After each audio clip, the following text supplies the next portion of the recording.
Welcome to In Good Company, the podcast where each week we talk to good people doing great things and we celebrate the beauty of connection by word of mouth. At the end of each episode, our guests will pass the mic to someone in their circle, welcoming you and I into this growing web of friends of friends. On today's episode, we're chatting with Dylan Golden, a chef, a storyteller, and a photographer with a spotlight on his Puerto Rican heritage as a through line in his work.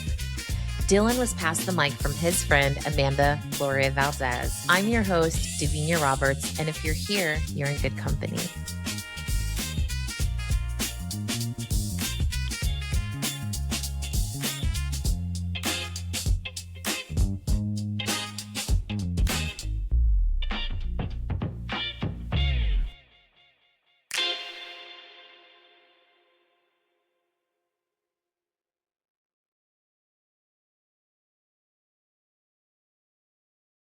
Thanks for doing this. Thank you for having me. Yeah, of course. So we always start, this is a podcast that's about connection. So we always start with, how did you get recommended to do this podcast? And how do you know that person? So I got connected, a mutual friend of ours, Amanda Valdez, who I met when I first moved here in 2012 through my sister, Bianca. So she was friends with Amanda, and that's how I got to know Amanda. And then I started working for Amanda at Pop Burger in 2013. No way. I didn't know that connection. Yeah. What was she doing there? I think she was the general manager at the time. Yeah. And then I was like, oh, I need a job. And she got me a job as a busboy. And that's when I decided that I hated being a busboy. Yeah. And I hated being in a front of the house person. Yeah. You got to experience it to be like, get out for me. Okay. Yeah. For me. Yeah. And then I guess I was just more interested in what was happening in the kitchen rather than behind it. So was that your first time being in the service industry? Because you moved to New York from Miami, right? Yeah. Yeah. Okay. Yeah, that was my first restaurant job. When I first moved here, I had like a couple of random jobs. Like I worked at Cole Haan, which is a shoe store. And but I was doing like inventory and stock, so nobody could see me. Yeah. You're like, how do I get back to there, not interacting with the people? I used to work at a shoe store too. And then I worked at a school for like maybe like half a year. Okay. Doing like after school program. Yeah. And that was in Brooklyn. And then I got I guess there was like budget cuts, so I got laid off of that, and I was kind of desperate for a job. Yeah. That's when I first was introduced to the service industry. That's cool. 2013. Did you move to why New York? Why did you choose to move to New York? And then did Bianca move at the same time? Like, did you move with family, or were you solo dolo? No, I mean Bianca, my sister, had been living here since she graduated high school. Oh, okay. Which I think was 2005 or something like that, or 2006. So she had been living here. And I always wanted to live in New York. Like that was my dream. Yeah. To leave Miami, to be an artist, and just to figure out a way to be in New York. Yeah. So it was just kind of a no-brainer because she was living here. And my oldest sister was living here too, but then she had moved back to Florida because she had gotten pregnant. And there was just extra space in the house. So I was like, okay, well, now it's my turn to move to New York. And that's when I came, and I was like, well, initially I came just to like pursue a career in music and be an artist and see how far that would take me and just be delusional. Yeah. That's why most people come to New York. They have a dream and they're like, let's go get it and dream big, which is kind of the magic of this city too. And so I do want to talk about your music, but I feel like consistently through people's New York stories, New York either embraces them with open arms and they see all these doors open, or New York like really tests you and like gives you a brick wall to run into to see if you'll stick it out. Did you have either one of those experiences? Yeah, I had both of those experiences. I think naturally my family's from New York. Both my parents grew up in New York, the city. My mom in Queens, my dad, Lower East Side. Nice. So I've had roots like here pretty much my whole life. So I'd come every summer and I'd spend time with family. But I think when I moved here, I wasn't aware of how hard it would be. And I think I was 21 at the time. It was, it was a huge learning experience. And I was not prepared, and there was a lot of failure.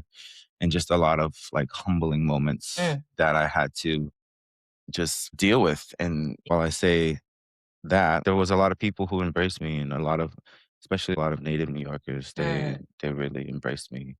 It's not like it is today where, the transplants are like, Taking over. there's this negative connotation with transplants. But like when I came in 2012, to me, it felt different. Like it was Yeah. very warm, embracing. And I found community Yeah. pretty quickly. I felt the same. I moved here in 2010, and I mean, I ran into several brick walls. Living was for sure the thing. Like my apartment, it didn't have a stove, it didn't have a fridge. I mean, it just had everything wrong. And they're like, best of luck, you signed a lease.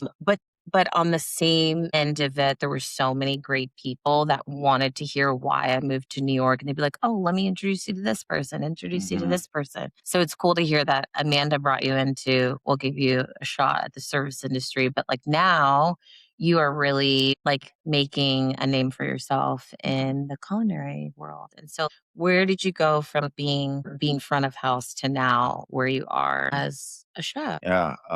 Yeah. Shout out to Amanda. I was actually at Pop Burger for maybe like, I don't know the exact timeline, but maybe less than a year. And I just wasn't really happy with it. And I was like, there's no way I'm going to become a server because I don't have the experience. And there's no way that I'm going to be here for more time than I need to be here. Right. So I just started looking online and like just thinking about like things that I felt like I was good at rather than continue and find a job in retail that wasn't really happening. Um, I was trying to find a job in like the after school programming things that wasn't really happening. So I was like, well, let me give cooking a shot. I've always been really into cooking.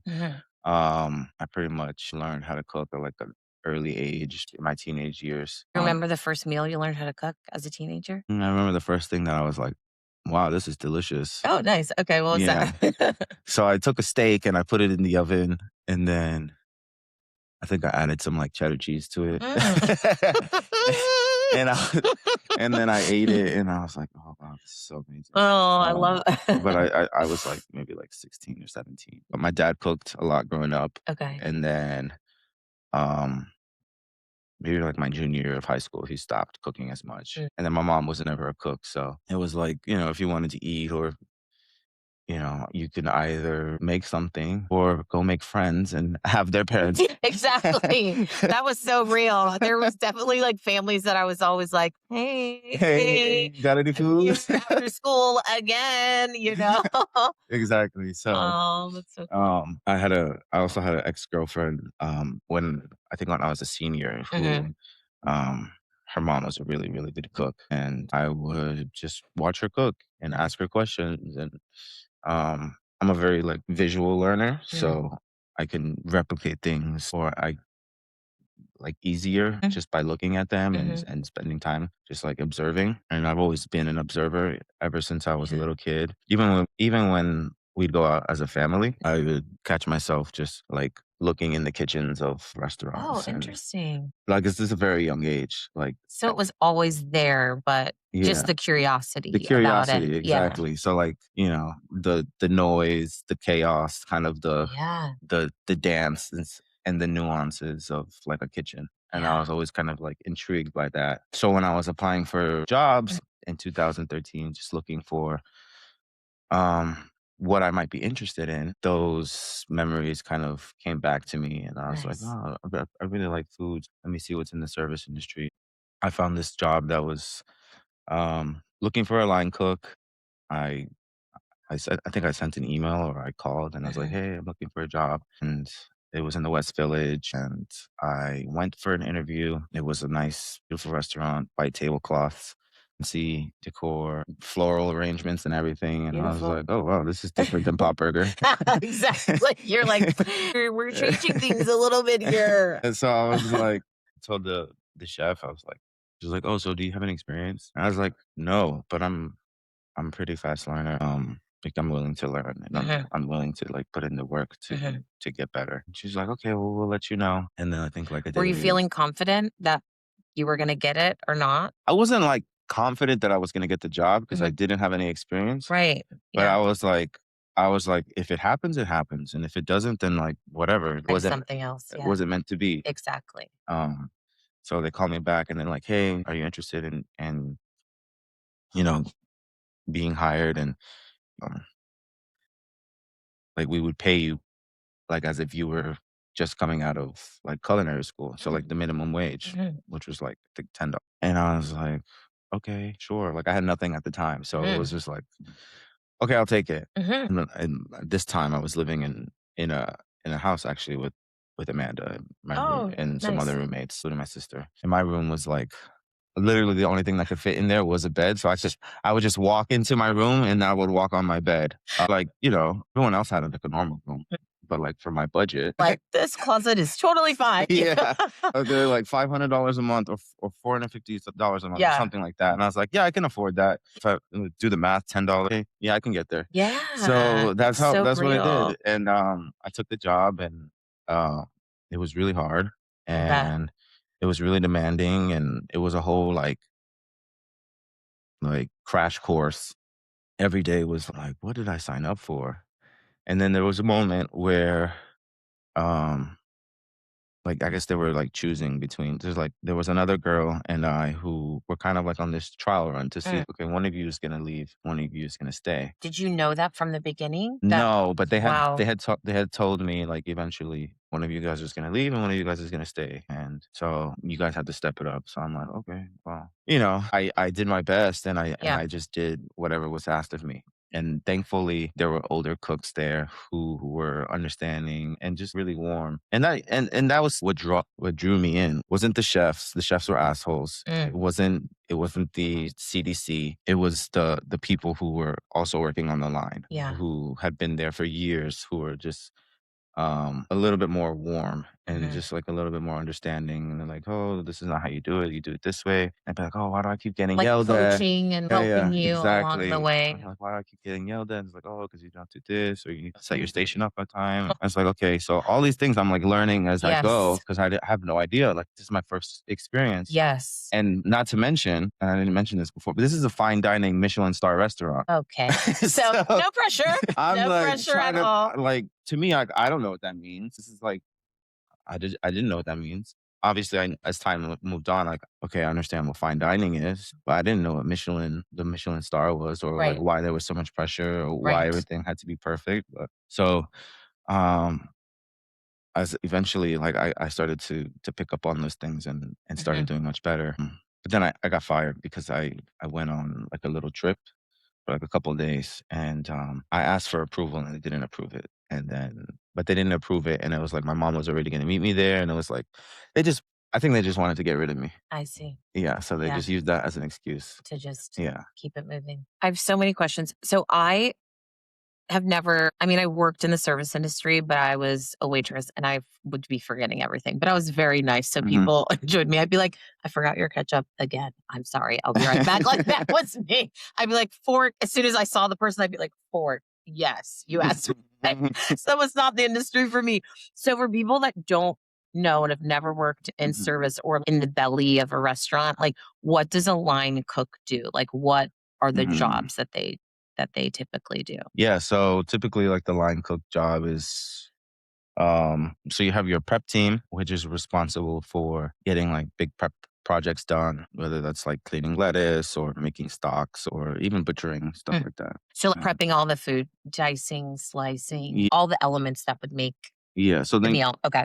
so that's like, but Mm. then you have your line cooks who come in at a certain time and then they get all their mise en place, which is basically like what they would need for their station to Mhm. run properly. Okay. And that would be like smaller knife cut work, making sure that you have all your sauces and like everything is set up for your station. So when it is 5 o'clock or whatever time your restaurant opens, like you're ready and prepared. So I was a line cook. I didn't start as a prep cook. Mm. They started me as a line cook right away. Is that And normal? Like um typical, like for somebody who doesn't have experience, that they would be put right into being a line cook?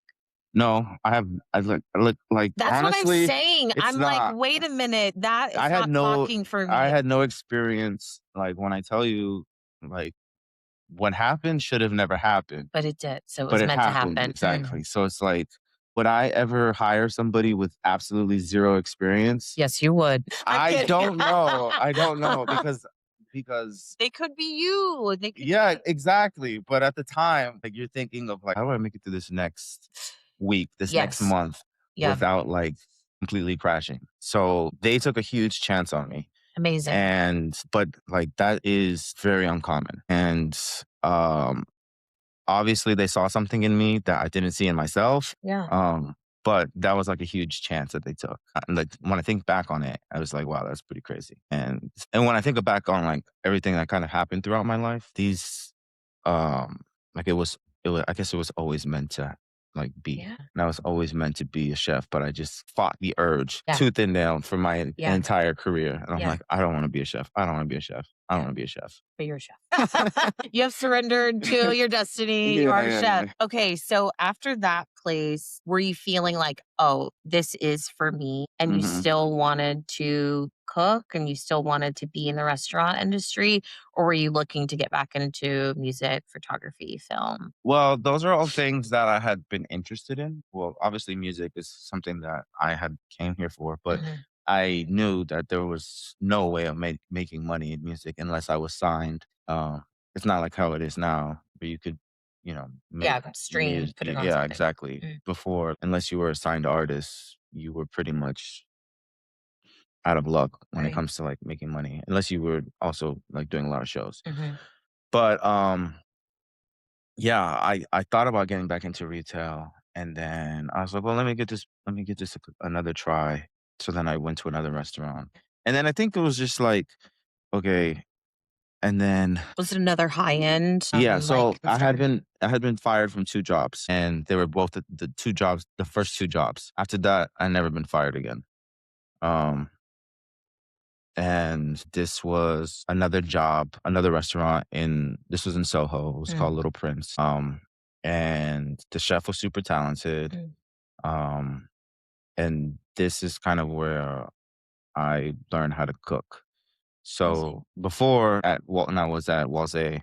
Mhm, Um, it was mostly plating things and kind of mhm. learning techniques, learning language, but I was on the cold section. So I was just, Sure. making salads and doing the amuse-bouche, which Mhm, is basically like the first dish that anyone gets in mhm, the restaurant. So I did that. But when I went to Little Prince in Soho, that's when I first learned how to like cook properly, like mhm. use a stove, use a grill, be trusted with proteins, cook steak, Yeah. cook burgers, and cook like roasted chickens and stuff like that. Well, Learned sauces and mhm, um so I had a chef who was really talented. He was a young chef too. mm, And he was kind of like figuring out his style. mhm. And so I learned a lot from him.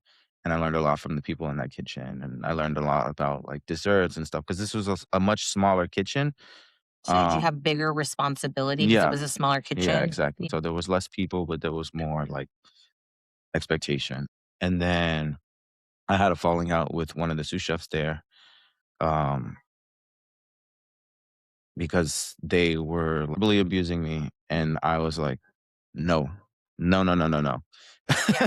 So I, like, fought back, and I was like, "My mom did not raise me to take this." So, Yeah. um, most people just kind of, like, accepted and absorbed, like, Yep. this type of kitchen, um culture, which Mhm, was very, like, abusive at the time, mm. and I was like, "No, not doing that." And because I stood up and I talked back and, I got fired for that. So and then I was yeah. It's really interesting because I do think in a lot of different professions that behavior does become something that people accept and maybe accept out of fear that they're going to lose their position, which ultimately you did. But did you just have the confidence that you'd find another role, or was it more about your own self worth that you're like, yeah, maybe I don't have another role lined up, but this is not worth it? Yeah, for me, it was like, this person is not adding value to my life. They're not teaching me. They're not technically, they're my boss, but they're not my boss, right? Hmm. Hmm. They had came in maybe a few months after I was already there. So there was already a culture. And the sous chef before was so nice. She's actually a really good chef right now. Jackie Canarsie, she's the chef at Kellogg's. Shout out Jackie. So I had a really great experience with her, and she taught me a lot. And but then this new guy came in, and he was just such a jerk. And I was like, "You're not teaching me anything. You're not adding value to my life. You're just kind of demanding things from me. So there is no point of me taking this because it's not like someone's hard on you, but they're like giving you the tools to success." Sure. Right. They're not giving you constructive feedback. They're not Yeah. pushing you to be Yeah. better. They're just making maybe your insides not be Yeah. as They symbiotic. just want to see you crumble Mm. and fail. And I was like, nah. So they had a conversation with me. When I think back on it, I was really upset at the chef because I wanted to learn from them and I wanted to be a part of that kitchen. And I felt like there was a place for me, but like that person was just kind of able to do whatever they want. And I felt that that was wrong. So in my mind and in my heart, like I would never forgive that person for that because that was just like, as a young cook, you would hope that people would have your back and like protect you and stuff like that, but they didn't. So then after that, I went to another kitchen and the chef was a maniac and he was crazy and he was abusive, but he was really kind to me. So it was like a weird, it was Interesting. like everyone else got like demolished by him. And like he was just so rude to everybody. And just like such a strong and abusive personality. And I was just like, this is so weird. But to me, he'd be like, "Hey, how's it going? Like, you good? You need anything? Like everything good?" And I was just like, yeah. So I was like, let me just keep doing what I'm doing. Yeah. So I don't have to deal with The that. other side Yeah, of yeah. that person. Exactly. Oh, I was like, okay, well, I'm doing something right. And this is when I started becoming better at what I was doing. Okay, so the first two places, I learned the fundamentals. It was basically a culinary school. Yeah. So, Wow. To like, learn on the job at yeah, a Michelin star restaurant. yeah. So the first two jobs were just learning. And then finally, when I got out of that, now I can start using what I've learned, the techniques that I've learned. I actually started having knife skills. I started learning I knew how to make sauces. I was good on the line.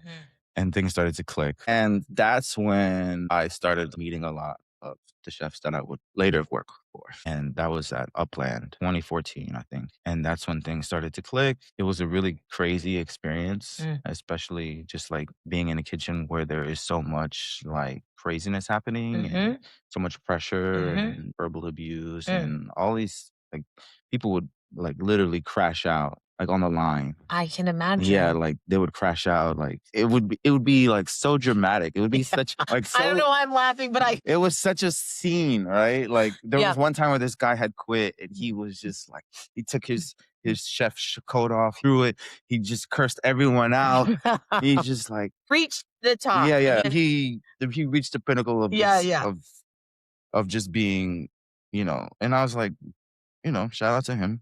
I had no beef You with gotta him. let it out. I had no my beef with dude. him. And at an early stage of my career, you could tell like the type of people that they were bullying and the type of people who they wanted to succeed versus they didn't want to succeed. Interesting. And this was Okay. in all restaurants. Okay. And we start to see like these patterns of abuse and who they want at the bottom and who they wanted to be see. at the top. And it's very racist, It's like there would be a lot of abuse towards people of color, Black people in particular.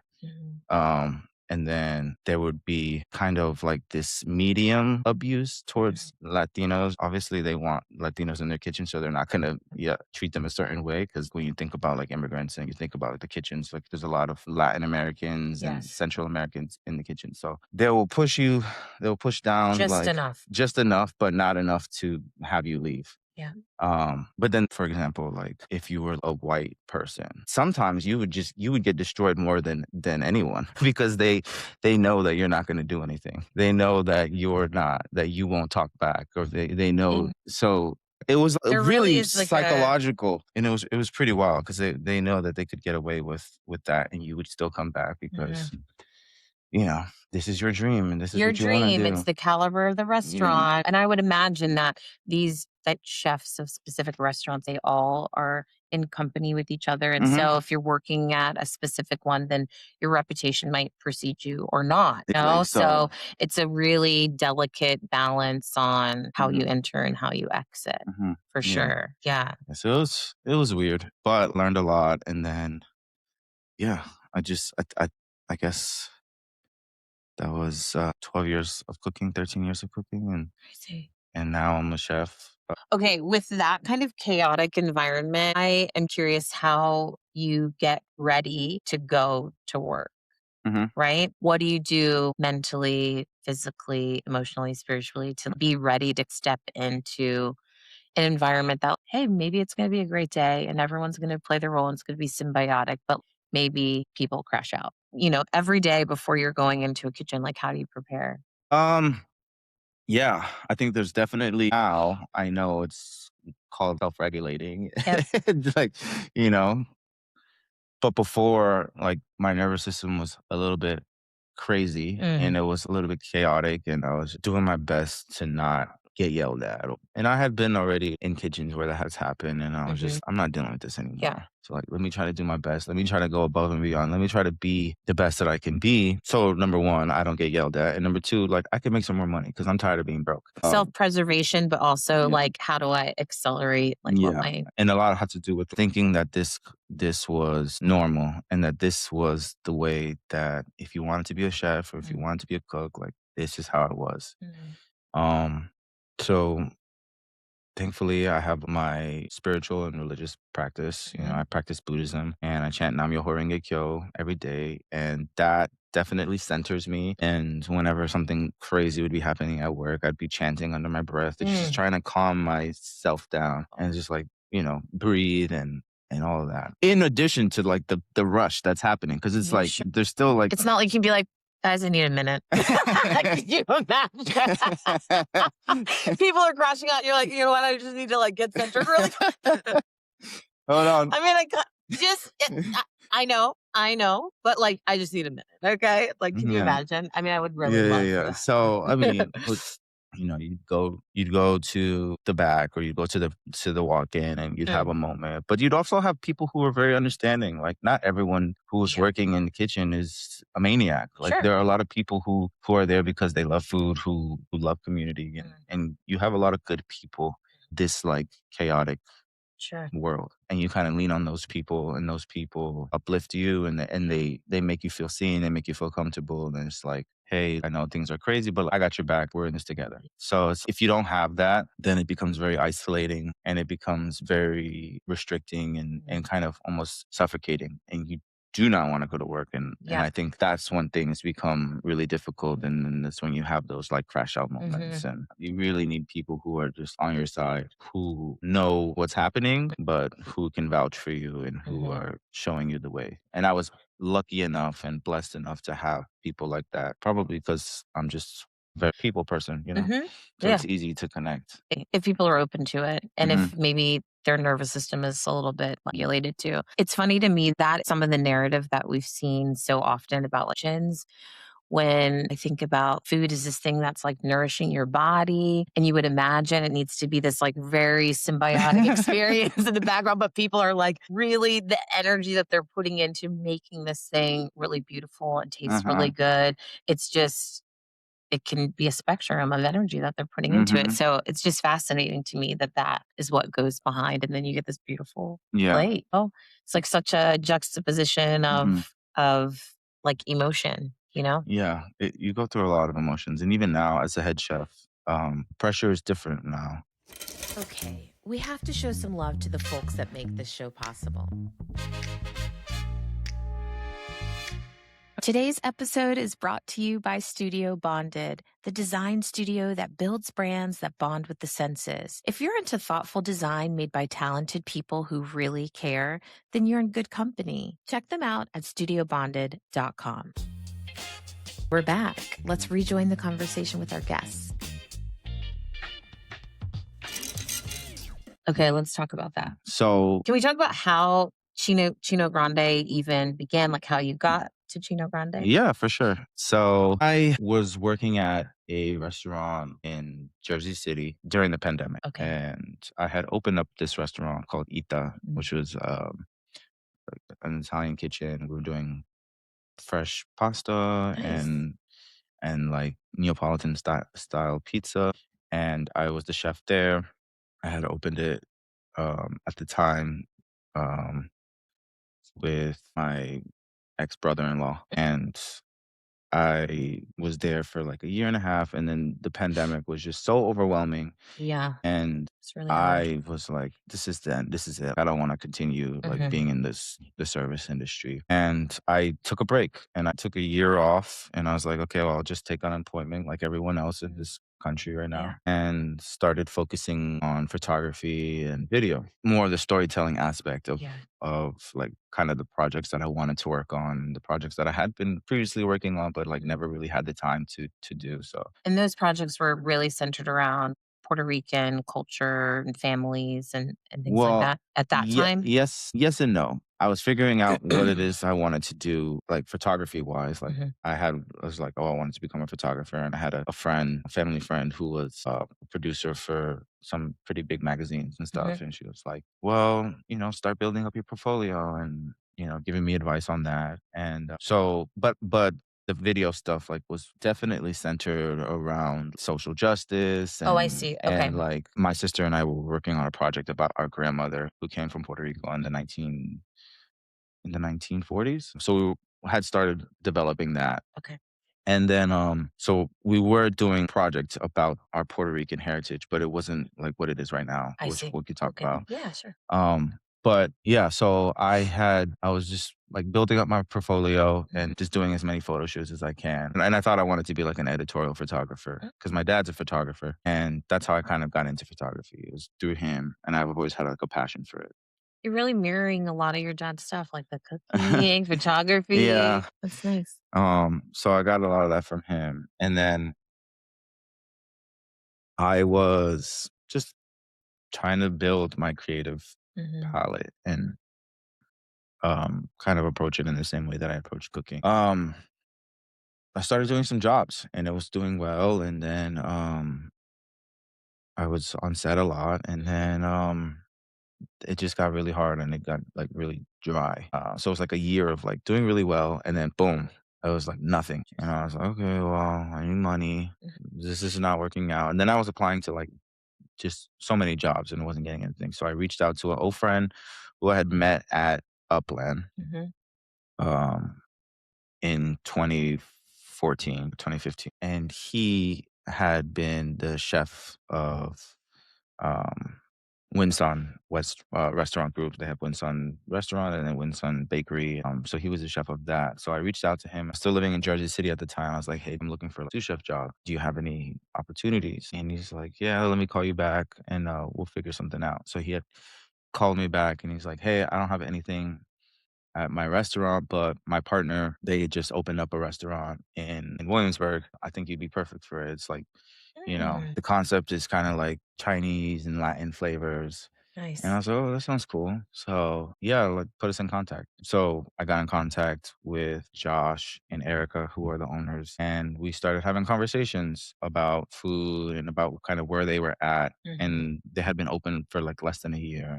And the menu that they had was kind of all over the place. And I think they were parting ways with one of their partners I who was see.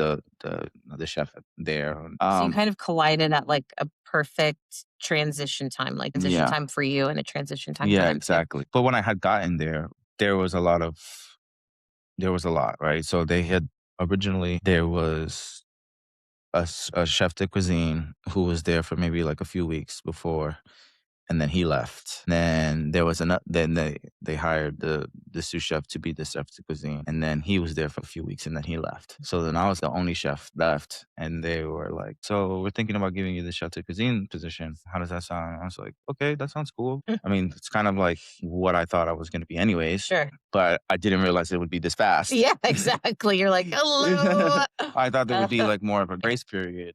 You can And learn. yeah, Yeah. exactly. So that happened. I ended up becoming the chef de cuisine really fast. And then this is like 2023, by the way. So they brought in a consulting chef, and the consulting chef, Christine Lau, was there to kind of collaborate with me on creating a menu and creating a system for the restaurant so it can flourish and like Mhm. not be a failing restaurant. So that happened. And um that was like the first push to like actually move it into the direction of Mm. being like a Chino Latino spot. And so was she helping consult, work with you not only operationally, like how it would work, but recipes too and the menu Yeah. as well? Okay. Yeah. So that was exactly what she was there for. She was to make sure that it was operational and functional. Mhm. And at the same time, like, we're like developing a menu that can kind of be all season menu. Yep. So like there wouldn't be that many changes. Sounds And like such a fun job. A well, consulting chef to pop in and help yeah, yeah, it was, I mean, for them, yeah, for for sure. them. Yeah, Yeah. yeah, yeah. Yeah. Yeah. For me, it was just like my boss, and Yeah. I was like told to do, I was like, okay, okay. So the idea was for me to kind of step into the role Mhm. of like being able to present dishes and to have more of an opinion and more of like Mhm. creative freedom and to bring more to the table. And when that wasn't really happening, then I was like, I'm gonna step back and I'm gonna leave. So I left Chino Grande.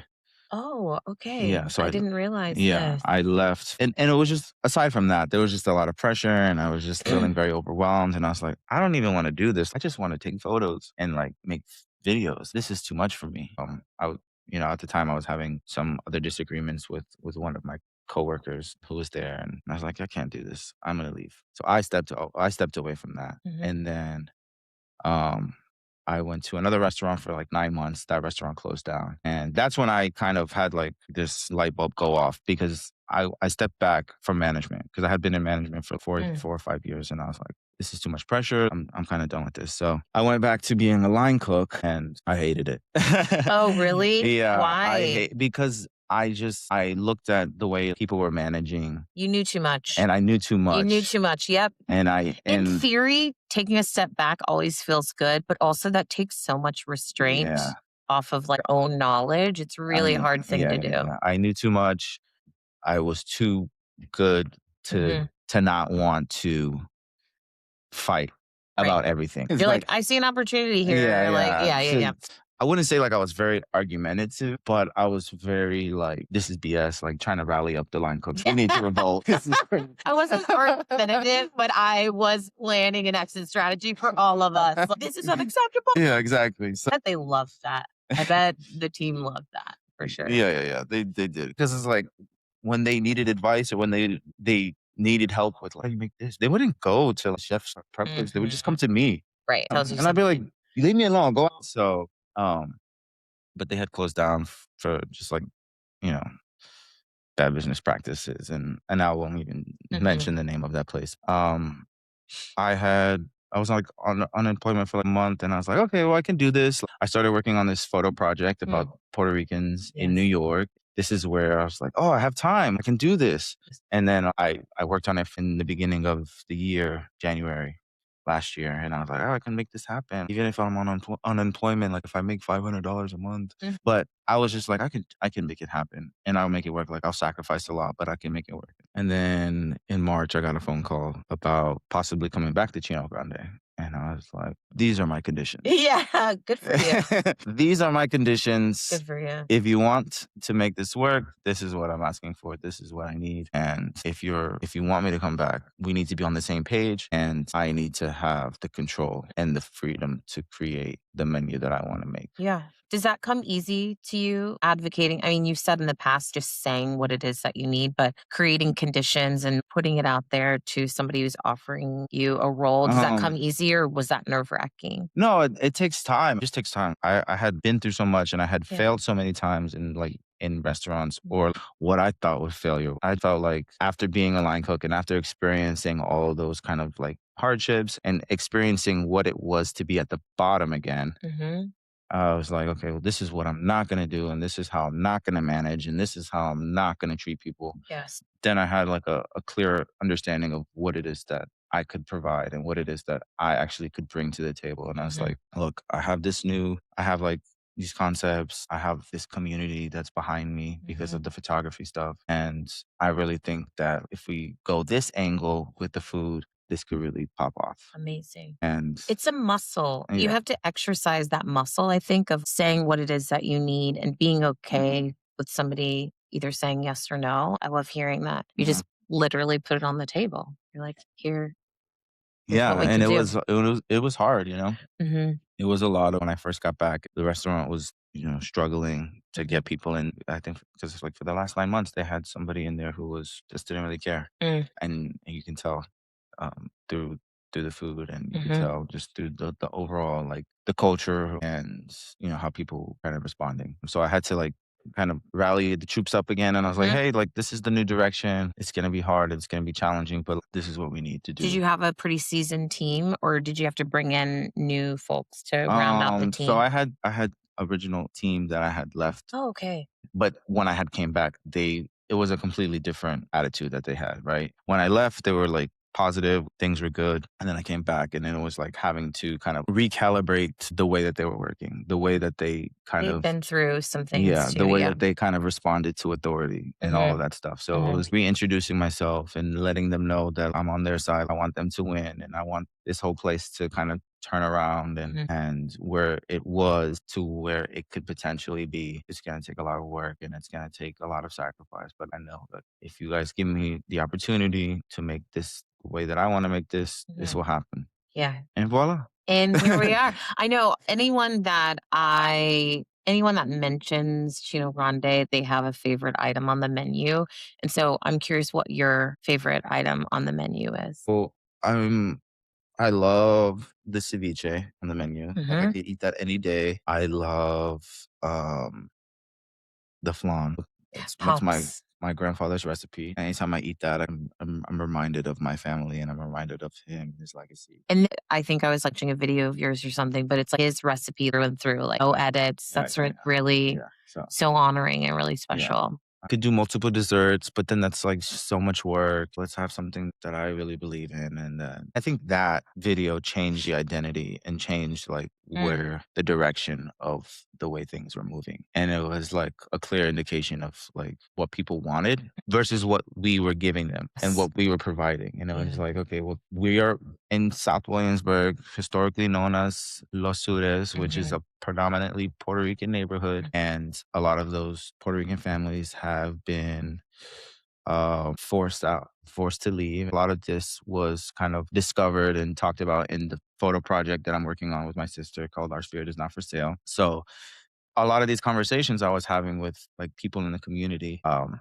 then I was able to reflect on those things. Well, we're in what was once a Right? really Puerto Puerto Rican Rican neighborhood, neighborhood. and what are we providing? What are we doing for the actual community? What are we bringing them? Because we're in Williamsburg, and this is a neighborhood that has just kicked everyone out.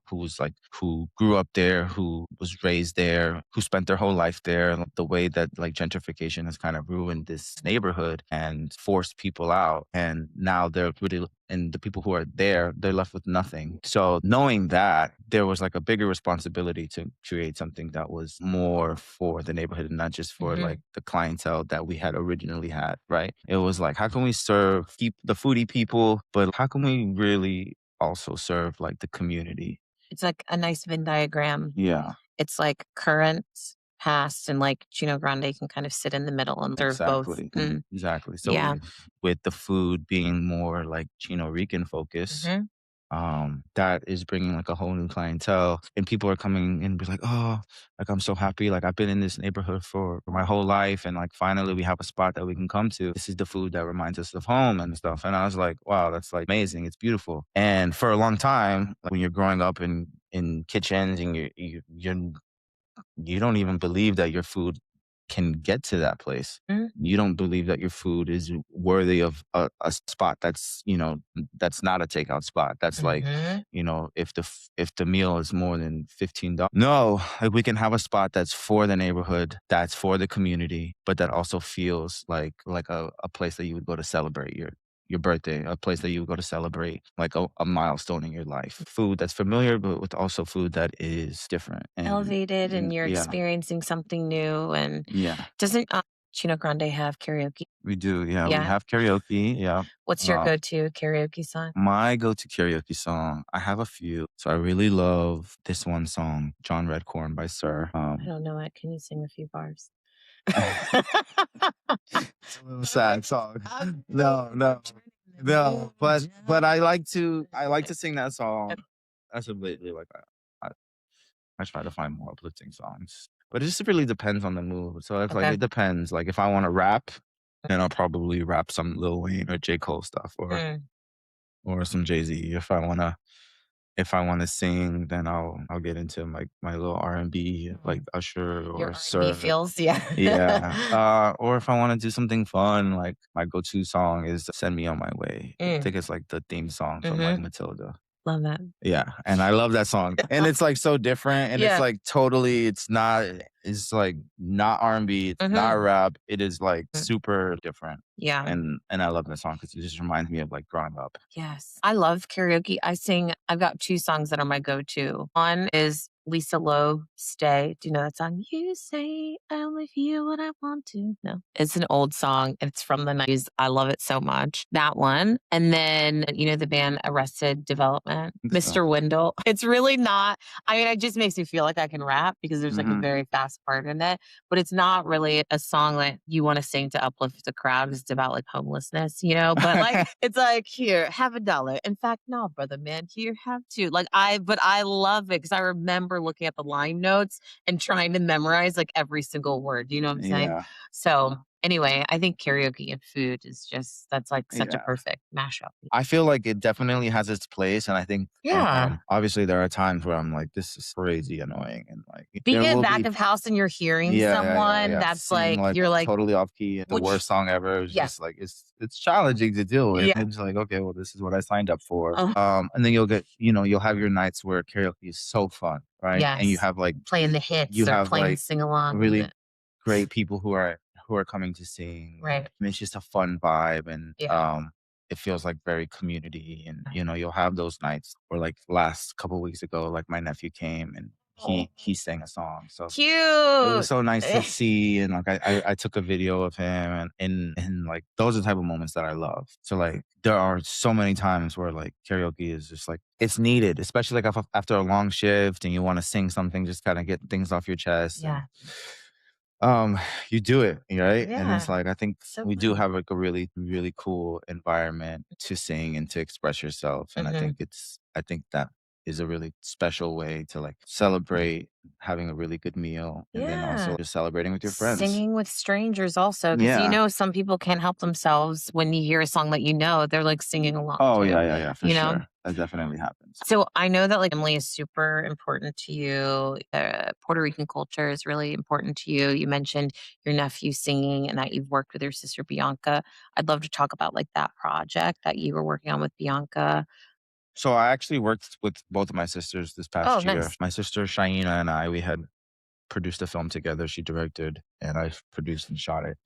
And that film Along was with at the New York Latino Latino Film Festival. Festival. Yeah, Yeah, yeah, congratulations, that's a big deal. yeah, that was a huge deal for us. Like we premiered our film at the New York Latino Film Festival. It was called um First It Was My Dream, and that was about an undocumented boxer from the Mm, Bronx who was trying to become like a world champion and get his papers, which is crazy considering the times that we're in right now. So that's a very sensitive film, and we're trying to figure out a way to like, show people, but at the same time, like protect people. protect Yeah, people. So it's like, yeah. but that's supposed to premiere with PBS sometime this year. Wow, congratulations, I Thank didn't you. know that. Yeah. That's major. Protect PBS. Oh my Yeah. gosh. So we're doing that. And then the other project that I'm working on is the photo project. Okay. Our Spirit is Not for Sale, and that's about the Puerto Rican community in New Mhm, York. And there is like a interview documentary element to it. And mhm. my sister Bianca has been leading those interviews while I take photos. Nice. So yeah. All of you are creative. You came from a creative household, it Mhm. seems. Mhm. Yeah. Yeah. So I'm thankful that I'm able to work on that. And then, I also have a job, so I don't have to like solely rely on photography. Mhm. Um, but it is hard to To balance the balance two. all of it.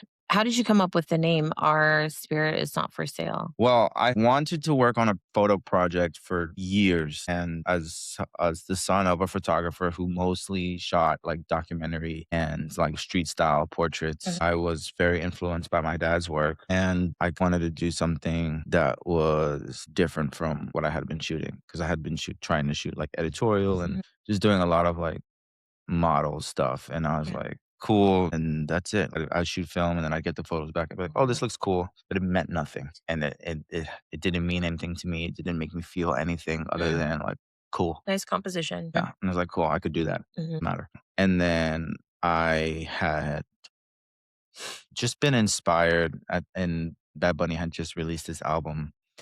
Um, and I was just like thinking of a way to kind of make a project that involved my community because I had grown up like my father's Puerto Rican, my mom is Colombian, and my family in New York is Puerto Rican mostly. And while I'm here and while I have that experience with them, it was just very my family and that's it. Like I didn't really go outside and like obviously I know other Puerto Ricans, but like I wasn't as involved in the community as I wanted to be. And I think I wanted to just like work on a project that kind of allowed me to explore that, allowed me to explore my Puerto Rican heritage, allowed me to explore what was happening in the community as far as like, resistance, what was happening in the community as far as like us wanting to be our own country and independent from the United States and being a colony for pretty much our whole existence. It wasn't like a name that this is the name is set in stone. It was like a working title, Our Spirit is Not for Sale. And then it kind of just stuck.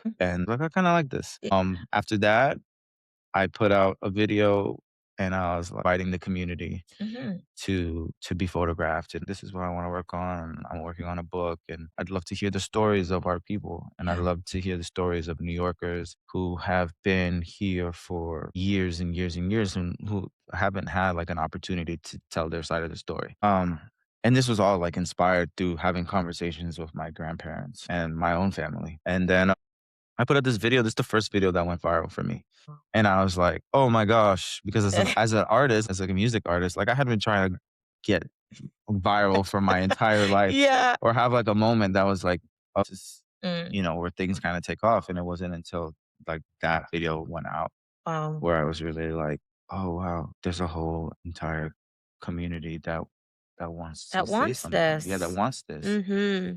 And then I just started like hitting the ground with it and just like taking photos. And now it's slowed down because I work so much. And Do you have a working list of people that are interested, or are you still looking for people? yeah, Because we can make that a call of action.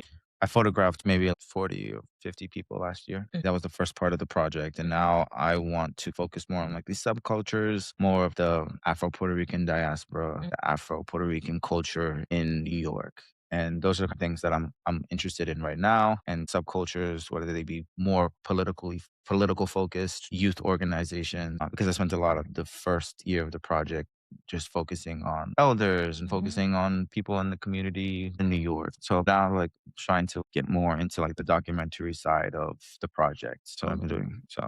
Well, maybe there will be some people listening that have some ideas on who you can Yeah, connect yeah, with, you for know what I sure. mean? That'd be awesome. I would love to also hear like any advice because we've kind of covered a lot when we think about when you arrived in New York and what you thought you were going to do and now to where you are. Like, do you have a piece of advice for a young Dylan coming to New York? Do I have a piece of advice for young Dylan? Yes, be better at saving your money. What did you waste your money on? Everything. Yeah. Let's be real. Everything. Yeah.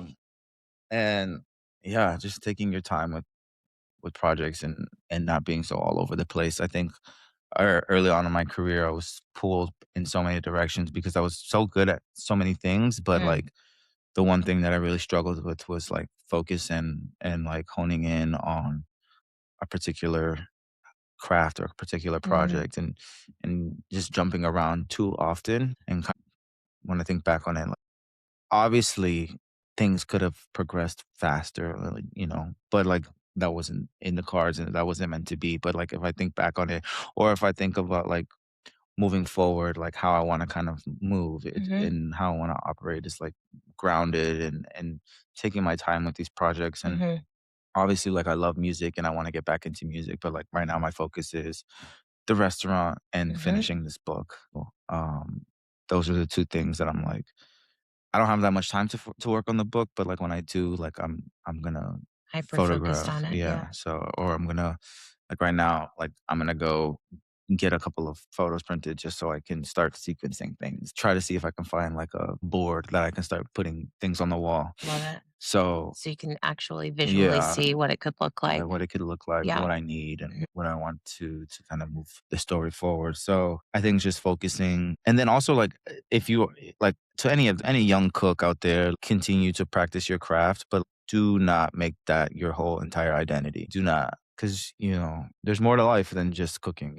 And I think when you hyper focus on that, obviously you can get to a certain level and you can reach your goals, but you want to become like a well-rounded human being. And when you become a well-rounded human being, that shows in your food, that shows in every aspect of your life. Your life influences your art for sure. Yeah. For sure. So if you're only looking at food, only looking at it one way, I would imagine that, that kind of closes off where some influences could come from. And like my biggest influence came from community and like having conversations with my community. Because like that's when things really started to that's when I started to really understand my mission in food.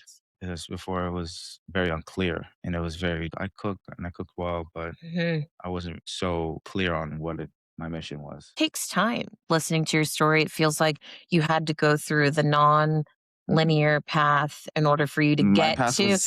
You're like, okay, music, okay, chefing, okay, cooking, okay, photography. You had to go through the non-linear path in order for you to start to yoke all of these things together, with the through line being like your culture and community. And it shows up in your music, in your photography, and in your food. I mean, that's pretty amazing. It really was a crazy journey. When I think back on it, I'm definitely impressed with how far I've come and how things have played out. Yeah. Being like, wow, all those things happened for a reason, and they kind of all created this path for me. That without those lived experiences, I'm not sure I'd be who I am today. So I'm grateful for those times that I was not grateful for. Okay, well, at the end of the podcast, I always ask the same series of questions. Are you ready? So, who are you and what do you do? I am Dylan Golden. I am a storyteller first. I tell stories through food, music, and images. And what do you need? So for the people that are listening out there, if they can support you in any way, what do you need? I need to just be with the people, and I need to keep experiencing conversations with my community, and I need to move forward with the community. And obviously I need some money to work on this book. If there's any small publishers or local publishers who are interested in creating a photo book with me, then please reach out. Okay. And then what do you have to offer? Well, I can offer the food.